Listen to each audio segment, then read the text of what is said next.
Olá, este é o vídeo 23 sobre a estrutura de somadores e subtratores para a disciplina de Fundamento de Arquitetura de Computadores ministrada na Universidade de Brasília. Para um bom entendimento do conteúdo, é bom que o ouvinte tenha conhecimento sobre transistores e portas lógicas e implementação de funções booleanas. Os integrantes do grupo responsável pela produção desse vídeo são Gustavo Cavalcante, Hugo Martins, Iveson Alves e Pedro Salles.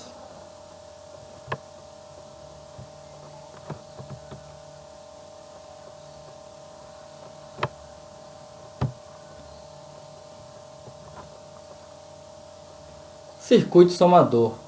O circuito somador é um circuito essencial para os computadores. Eles se encontram na unidade lógica aritmética, mais conhecida como ULA. É ele o responsável por efetuar a soma de dois números inteiros.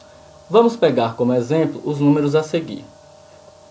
Como podemos observar, para efetuar a soma desses dois números é necessário o armazenamento do número de transporte para que a soma seja efetuada corretamente. Portanto, a tabela verdade para o circuito que efetua a soma de dois números de 1 bit, também conhecido como meio somador, é a seguinte. Temos a coluna de entrada a coluna de entrada B, a coluna da soma e a coluna de transporte. Porém, o circuito meio somador não efetua a soma de números com mais de uma casa decimal. Para a realização da soma de números com pelo menos duas casas decimais, nós temos o circuito somador completo.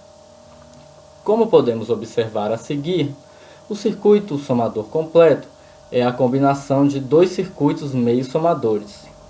Esse circuito considera o transporte anterior, que está representado pela letra C na tabela.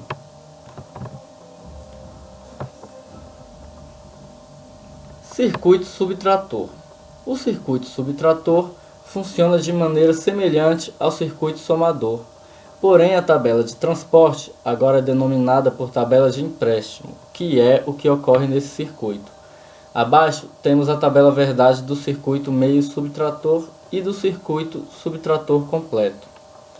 Para a realização de subtração e soma de circuitos com múltiplos bits, é necessário a ligação desses circuitos em paralelo. Como podemos observar, no exemplo a seguir, uma ligação em paralelo de um circuito somador para 4 bits. Mas e se for necessária a soma de um número de 16 bits? Então podemos ligar em paralelo 4 blocos de 4 bits. Nos dias atuais, podemos ter até 4 blocos de 16 bits interligados.